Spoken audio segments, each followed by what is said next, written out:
Hello my friends and welcome back to another Baldur's Gate 3 character building guide. Hope you're all doing well. Today we're covering a build with some of the best spellcasting in the game. A flavorful, powerful master of magic with irresistible damage, massive burst damage, excellent sustained damage output, and the full utility of two whole spellcasting classes wrapped into a single character.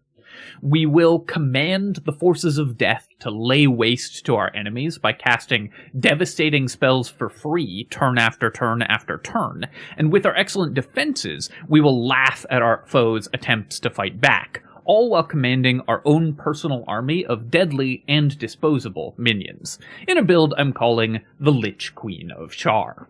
Before I begin, I do want to take a quick moment to say thank you so much to Original Nautical Phasmid for the $5 donation, Tarantula for the $5, Paul Cato for the $50, and Gonzalo Menafuenzalita and Tarantism for becoming channel members. Thank you so much, my friends. I really appreciate the support. It really means a lot to me. Alright, let's ascend to godhood. We're using Shadowheart as the example character here because, of course, this is primarily a cleric build and she's the cleric of the party, but also I think that this build is incredibly flavorful for Shadowheart, especially the more power-hungry and brutal versions of her storyline. If you're building this as a custom character, what race you pick mostly doesn't matter for this character. We get all of our weapon and armor proficiencies anyways, and we don't need particular skills because we're unlikely to be doing most of the skill checks for our party, so what race you pick is up to you for flavor. Some good options to increase your power level, of course, include Halfling to reroll ones, always extremely valuable for every character, or Wood Elf or Half Wood Elf for the additional movement speed. At first level, although this is primarily going to be a cleric build, we're going to start with a level of wizard. Because of the way that wizard spellcasting works in Baldur's Gate 3, this is going to let us scribe almost every wizard spell in the game to our spellbook, so we can learn basically every spell in the wizard spell list, as well as every spell on the cleric spell list. Not only does this help us fulfill our goal of being the most powerful spellcaster out there, it also is going to help us take maximum advantage of one of the game's very most powerful items, the Staff of Cherished Necromancy, which is going to be where the incredible offensive power of this build comes from, with the free casts of extremely high-level necromancy spells. Starting as wizard is going to give us a bunch of extra options to take advantage of that, as well as provide tons of utility spells. We're starting with wizard at first level because when we take cleric at second level, that's going to mean that any spells we cast using items and scrolls are going to use our wisdom, and we want our offensive spellcasting to be wisdom based because our cleric spells are where a lot of our damage is going to come from, so we take wizard at first level and then take cleric at later levels. For our wizard cantrips, therefore, we're looking for spells here that don't require us to have high intelligence in order to make offensive attacks, so nothing with a saving throw or an attack roll associated with it. However, there's one exception to this rule, which is that we can still take Booming Blade. Booming Blade doesn't actually care about your casting stat because it's made as part of a melee attack, so for this character in the early game, we can use a dagger or short sword or other finesse weapon with our high dexterity in order to make Booming Blade attacks. This gives us a pretty nice melee option in the early game, and Booming Blade is entirely free, so having it on just about any character is really powerful. Also, as a Death Domain cleric, we're going to get bonuses to our melee attacks in the late game, and Booming Blade can stack with those, so that can still make this character a reasonable melee threat. It's not going to be your primary strategy because you're mostly going to be a full caster, but it's a nice option to have. In addition to that, we're also going to take Minor Illusion. Grouping enemies before combat starts and then blowing them up is key to any spellcasting character, and Mage Hand, because the utility of Mage Hand is unbeatable, being able to drop potions on the ground and have the Mage Hand throw them at your allies in order to heal them gives you basically an extra character in some fights. For our spell selection, we're doing something very similar. Obviously, as a wizard, you're going to be able to learn spells from scrolls. So your primary choice of spells is going to be determined by what scrolls you find throughout the game, and as we level up, I'll talk about some important spells to keep an eye out for. But some really important spells are ones that, again, don't have a saving throw or attack roll associated with them, and help your character out. Enhanced Leap and Long Strider are tremendous utility for the party, and excellent, mandatory for pretty much any party to have these two spells. They're both rituals, so they don't cost a spell slot to use outside of combat, and are basically free bonuses. Shield turns this character's defenses excellent, because we will have medium armor and shield proficiency from our Death Cleric levels. So combine that with the shield spell, and we're suddenly extremely hard to kill. We can also add Magic Missile to have guaranteed damage. This also doesn't care about our intelligence, and it will always hit, so just the ability to add some guaranteed damage when we need it is very important to finish off low health enemies. And we'll take Mage Armor as well. There are points in the game where you would rather have a robe than the available medium armor sets, and so Mage Armor can allow you to do that. For our last spell selection here, it's mostly going to be dependent on what scrolls you find and what spells you like. Things like Find Familiar or Fog Cloud make very good utility spells as well. Finally, for our ability score selection, we're going to take a very unusual attribute split for a wizard, because we're going to start with 8 intelligence. This means we're only going to be able to cast one spell on the Nautiloid, so if you're building this character from level 1 and not respecking Shadowheart into it when you get to Withers, you're going to want to use a light crossbow combined with your 16 dexterity in order to fight on the Nautiloid, and the spell you'll use is probably Magic Missile when you only have access to one spell. Later on, we'll use the Headband of Intellect to set our intelligence to 17, and that will let us prepare and cast 4 wizard spells, which is plenty because wizard spellcasting is going to be primarily for utility, so we can swap those around outside of combat to make sure that we're getting all of our spellcasting available. Then we're going to take 17 wisdom to maximize our cleric spellcasting, and with the last 2 remaining points, you can either put these in intelligence because the saving throw is relevant, or put them in strength for extra carry weight. Either of those is fine. Since wizards get proficiency in intelligence saving throws naturally, I like just putting these last 2 points in strength for carry weight. This character is going to be in medium armor and carrying a lot of stuff, so having the 10 points of strength can be nice utility. We're taking an odd number in wisdom here because we're either going to use Ethel's Hair or Khalid's Gift, the amulet, in order to get 1 extra point of wisdom, so that we only need 1 feat to still hit 20. If you really hate using any stat items, you can still build this character without the Headband of Intellect or Khalid's Gift or Ethel's Hair. It just requires putting up to 14 points in intelligence, so you're going to sacrifice a little dexterity, and then you'll need initiative gear to make up for not having alert. So if you really hate using attribute items, you can still do that for this character. Alright, that's all the relevant decisions we have to make at level 1, because our skills mostly don't matter for this character, so just take whatever you want for flavor, and then let's move on to level 2.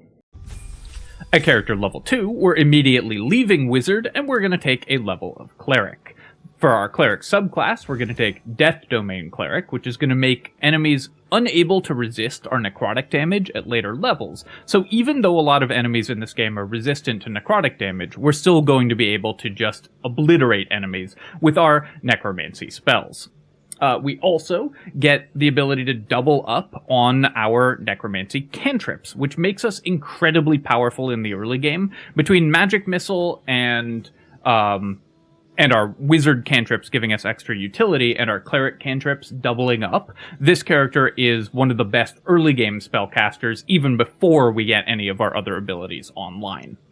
For our cantrip selection here, we are going to first take our Death Domain unique cantrip, which gives us the option to take Bursting Sinew, Bone Chill, or Toll the Dead. If you're on console, you need to go forward until you get to this screen, and then go backwards before picking your cleric cantrips, because otherwise it will not let you pick Toll the Dead as one of your cleric cantrips, because it defaults to Toll the Dead as one of your as your Death Domain cantrip. So we're going to take Bone Chill for our Death Domain cantrips, and then for our cleric cantrips, we're going to take Toll the Dead, Guidance, of course, because it's just the best spell in the game, and in addition to that, we're going to take Bursting Sinew, not because it's particularly good, but because it's incredibly flavorful for this character and so much fun to use, so I still just like taking it on Death Domain clerics. Toll the Dead and Bone Chill are going to be our main offensive options.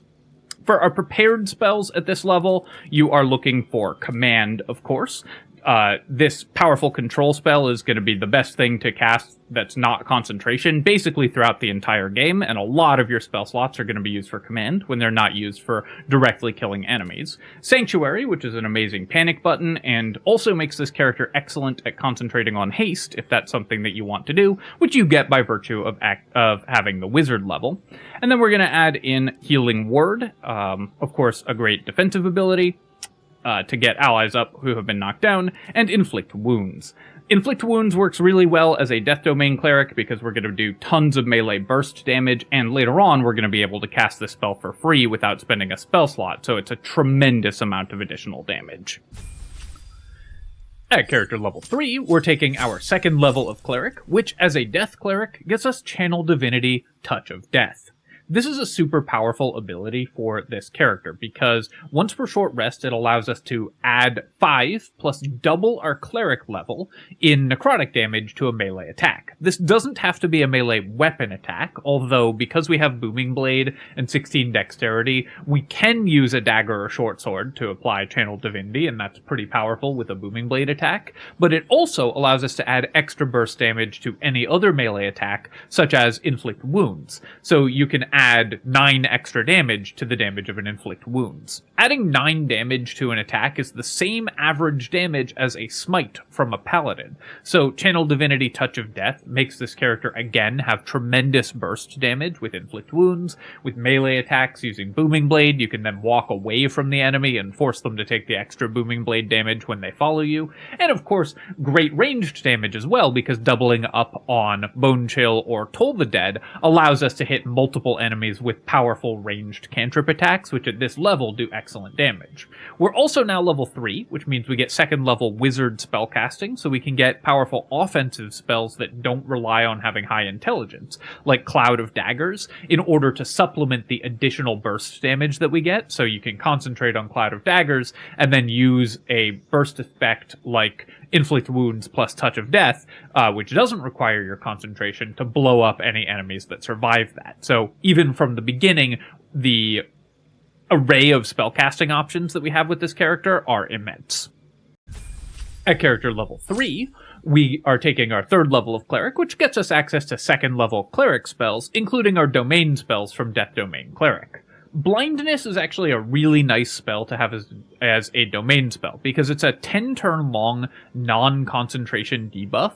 Enemies do get a save to break out of it each of their turns, but this is still a very powerful option for longer fights. Normally you don't want to use a spell prepared slot on blindness, but when you have it as a domain spell, you always have access to this, so it makes a really nice option. Ray of Enfeeblement you're almost certainly not actually using, but blindness is a pretty nice domain spell for Death Domain Clerics to have. For our prepared spells at this level, we're going to add a couple more spells into our potential spell list. We're going to add in Spiritual Weapon, which is only a bonus action to cast, and can distract enemies. This is the first of the many creatures that we're going to add to our gigantic army. And then we're going to add Hold Person. One spell that you'll note is missing from this spell list is Bless. You can still use Bless, of course, if that's what you want to concentrate on. And it's really nice for this character because we do make attack rolls. But because we have so many other powerful spell options, we're going to mostly use the buff on heal items to apply Bless in the early game with this character rather than casting it ourselves, though it is still a really nice option as well. Hold Person is extremely synergistic for Death Domain Cleric because critical hits work on Inflict Wounds since it's an attack roll. So if you hold person somebody and then use Inflict Wounds on them, you do double damage with that Inflict Wounds. You can then add Channel Divinity to it, so this is another way to burst down enemies with tremendous amounts of direct damage. At level 5, we're taking our 4th level of Cleric, and of course, because we are now a level 5 spellcaster with a level of Wizard, we also get access to 3rd level Wizard spells. Now, notably, there's one missing from this list because there's no Scroll of Counterspell, but this still gets us a really nice selection of utility spells from Wizard at level 3 that we can scribe from Scrolls. Haste is a really important one, and this character is really good at concentrating on Haste, so keep an eye out for a Scroll of Haste, because you can cast Haste on an ally and then sanctuary yourself, and then enemies will not be able to interrupt your concentration on haste. So for fights where you maybe have fewer spell slots or your spell casting is not as powerful and you want to focus on buffing an ally, that's a very strong option as well. For our cantrip selection at this level, we're going to go ahead and pick up Resistance. Resistance is a nice one to have for certain story events that require you to make saving throws, and so just having access to this is really good somewhere in your party. And then for our feat, of course, this is an honor mode character, so we're going to take Alert, because going first means that enemies don't often get to go second, especially with a character with so much lockdown and burst damage as this character has. I also say that Alert is for honor mode characters, but it's for every difficulty, even if you're playing on lower difficulties. Sometimes I get the question, what should I take on lower difficulties? And the answer is still Alert, because going first is incredibly powerful in Dungeons & Dragons, and in Baldur's Gate 3 in particular, where burst damage is so excellent, as it is on this character. At character level 6, we're taking our 5th level of Cleric, which of course gets us 3rd level Cleric spells. This includes, as a domain spell, Animate Dead. Animate Dead is a pretty powerful option to give us an army of creatures to follow us. At this level, spending a 3rd level spell slot on Animate Dead won't always be the most efficient, but there are some fights where an army of zombies can just solve that fight immediately. If you're fighting against a lot of weak enemies, the zombies can propagate themselves, and you can end up with a huge number of zombies on your side. And the skeleton archers are always a pretty powerful option as well. They just add a little bit of consistent damage to your party throughout the entire day. For our prepared spells at this level as a cleric, we're going to add 2 more spells to our spell list, and those of course are Spirit Guardians and Glyph of Warding. Spirit Guardians works with Death Cleric's ability to ignore enemy necrotic resistance, so you can do necrotic damage in addition to the normal radiant damage that this can do. And in combination with the fact that we have medium armor, shield proficiency, and the shield spell, enemies are not going to be able to hurt this character, so you can play in melee range with Spirit Guardians running very safely, and use your powerful Death Cleric melee burst damage to kill enemies, while also damaging other enemies at the same time. Of course, you can do the normal thing that clerics do and use radiant damage with the Spirit Guardians as well to debuff enemies with Radiating Orb and Reverberation stacks, and that's an extremely powerful option as well, but Death Cleric gives you a whole extra layer of strategy with Spirit Guardians, because there's some enemies you don't want to do radiant damage to, and in that case you can do necrotic damage. Glyph of Warding is just a spammable, powerful, non-concentration damage option. You can use it to create ice surfaces to knock enemies over, put enemies to sleep. Just a very powerful and flexible spell, so of course we're going to take it.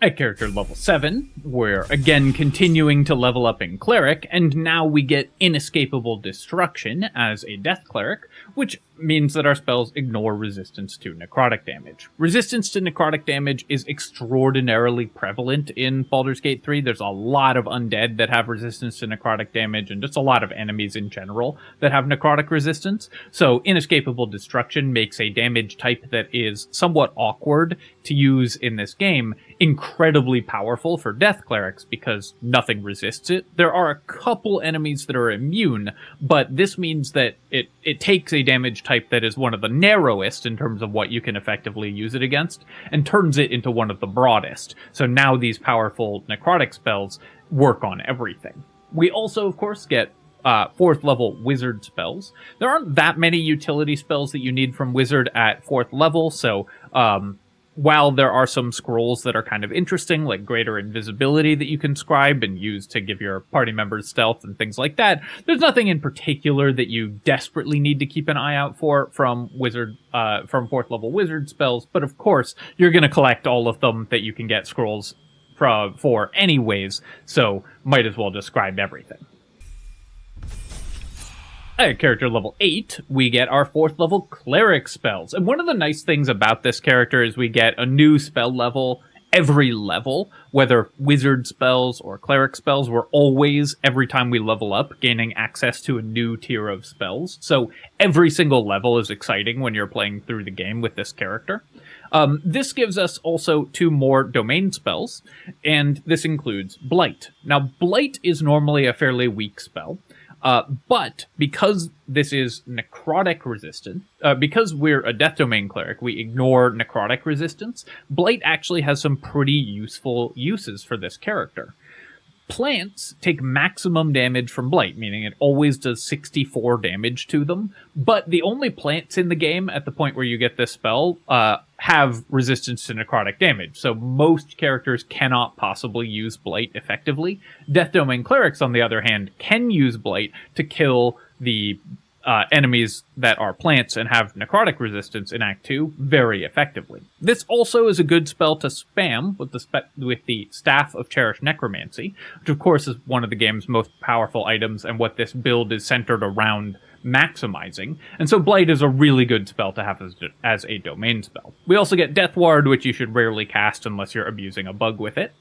For our prepared spells at this level, we're going to add in a couple more spell options, and in this case we're going to add in Banishment. Because this targets enemy charisma saving throws, it's really useful against certain bosses, so you can swap this out when you're not using it specifically. And we'll also add in Freedom of Movement. This is a good panic button because it can break an ally out of a stun.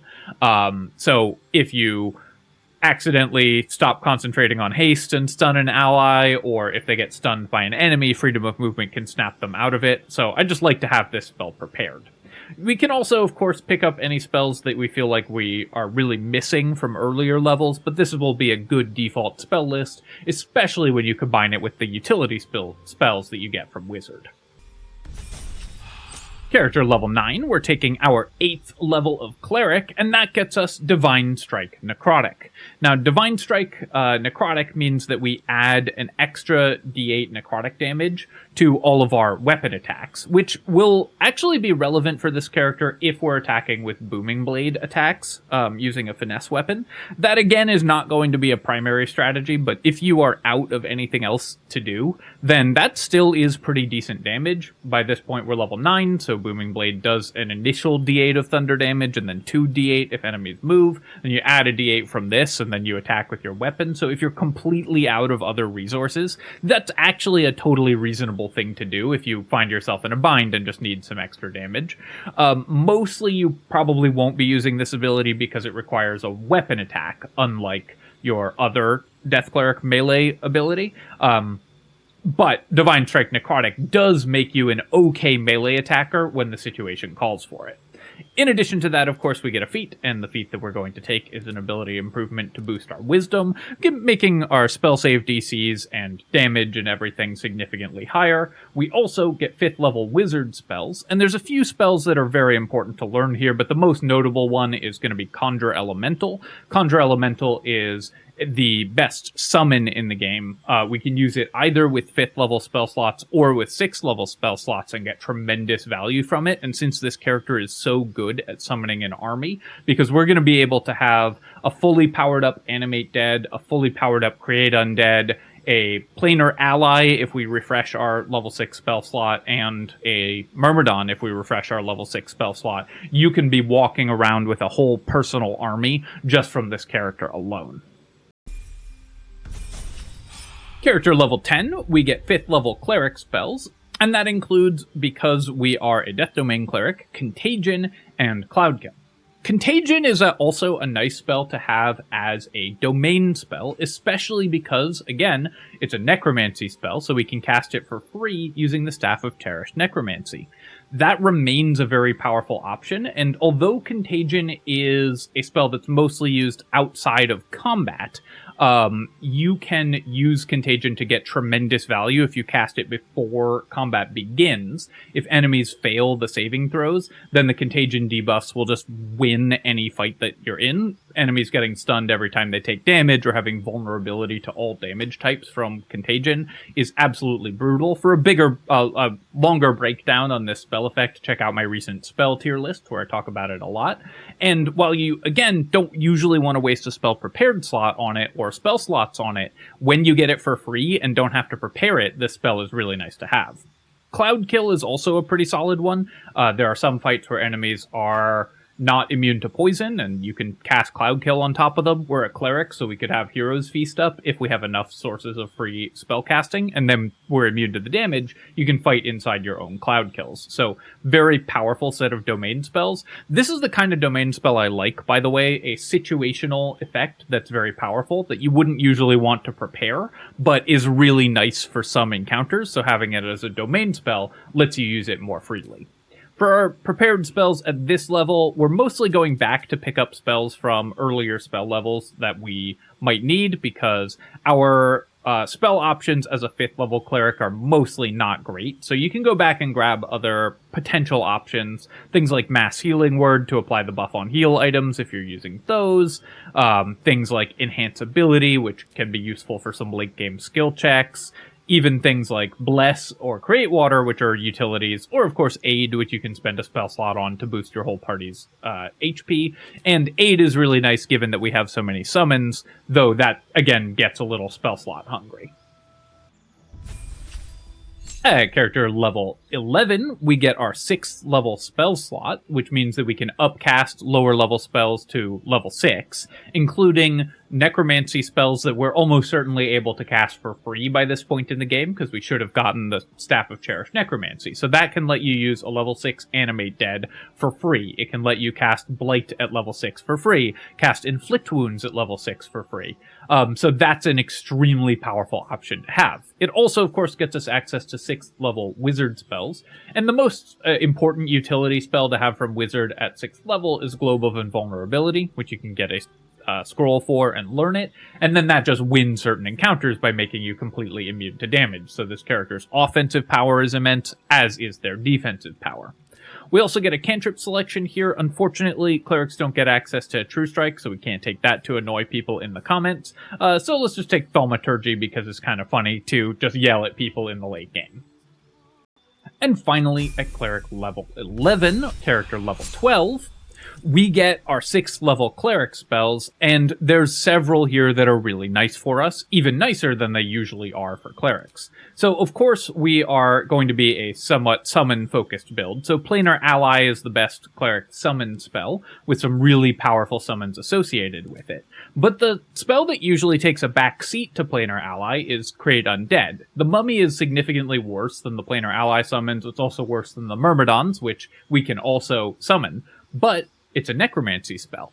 Because we're going to be able to cast these for free without spending spell slots, we can summon this 6th level summon for free over and over again. And if it dies, which it sometimes will because they're hard to heal and they're not that tough, you can just resummon it. So you get an endless legion of disposable and extraordinarily powerful minions from the existence of Create Undead at this level. We also get access to Hero's Feast, another level 6 spell that you can use. You will not, even with all the free spellcasting in the game, be able to cast every 6th level spell that you want, but you can get pretty close. So you can have Hero's Feast running, you can have Myrmidon running, you can have a Planar Ally running with the 3 free spellcasts, and then you can use your Staff of Cherished Necromancy casts to also cast a level 6 Animate Dead and a level 6 Create Undead.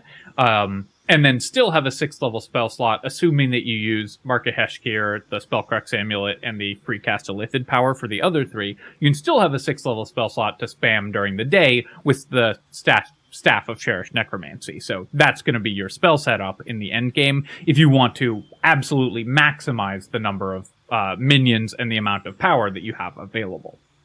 Alright, my friends, that is the Lich Queen of SHAR, an extraordinarily powerful character with amazing burst damage, but of course we can make the character better with items, so let's talk about those.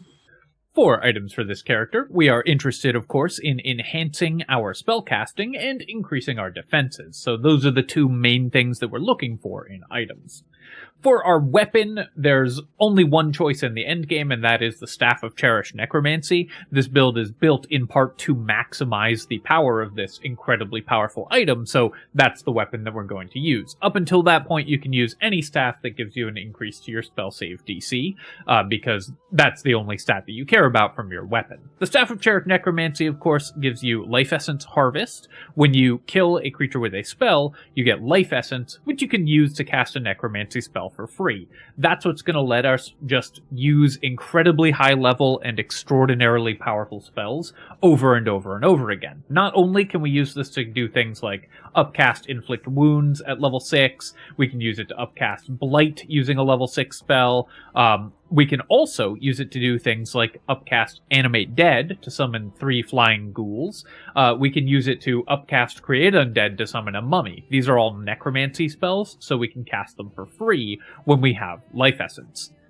In addition to that, we're going to want a shield, and there's really 2 choices for shield. You can use the Sentinel Shield for +3 to your initiative. This character probably wants to get 1 or 2 points of initiative boost somewhere in the build, because we have +8, which is very good, of course, but +10 means that you are guaranteed to go before all but the very fastest enemies in the game, and you're competitive with them. So adding in the Sentinel Shield for a +11 initiative is really nice. The alternative is to use Cleric's Shield, which increases your spell save DCs, and so that will allow you to land your spells more easily.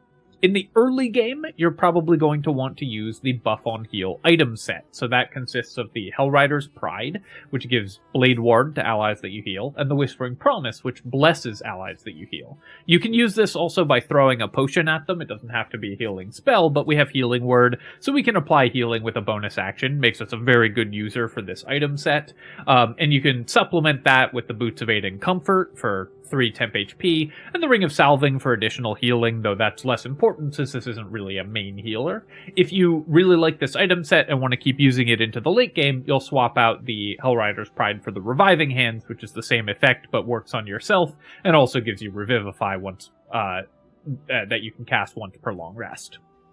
We also have a couple items that we need in order to make the build function. We're looking for the Warped Headband of Intellect, so you're going to want to get this relatively early, because we need to be able to prepare wizard spells. The number of spells that you can prepare from a class is equal to your class level, which in this case is 1, plus your casting bonus for that class, which for us with 8 intelligence means we could only prepare 1 wizard spell.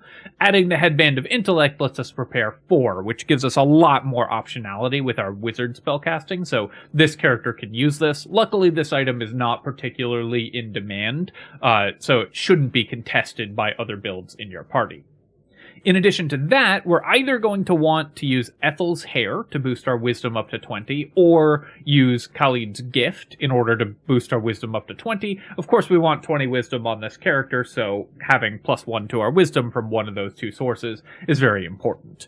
If you're using Ethel's Hair, you can use as your other amulet the Amulet of the Devout, which gives you additional spell save DC, and extra channel divinity, which is very useful for these characters as well, because of course that lets us use our Touch of Death more often, or the Amulet of Greater Health, which will let us set our Constitution to the maximum, and that will set our Constitution to 23. Then we can take these points out of Constitution and put them in Intelligence, and that can let us use a different helmet. So if you want to use the Amulet of Greater Health, put these points from Constitution into Intelligence, then you don't need the Warped Headband of Intellect anymore, and can swap that out for something like the Hood of the Weave, which makes you even more powerful, and that's what this character is set up as for the end game scenario. So in the early game, Warped Headband. Later on, maybe you swap to the Amulet of Greater Health and use the Hood of the Weave.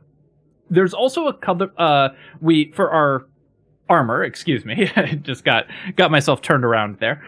For our armor, there are 2 options for whether we want more offensive or more defensive armor. We have medium armor proficiency, so we can use something like the Armor of Agility. That'll get us pretty solid armor class with 22 base AC before we have any other items or effects, and it gives you +2 to your saving throws, which can help keep this character alive. Another defensive option with slightly lower AC, but with +2 initiative, is the Flame Enameled Armor. This gives us resistance to fire damage, resistance to cold damage when we cast the Fire Shield spell, so for any fight where we want resistance to cold damage, we have it. +2 our saving throws, and +2 to our initiative as well. So depending on whether we want more initiative or more AC, the defensive options are going to be those 2 suits of armor.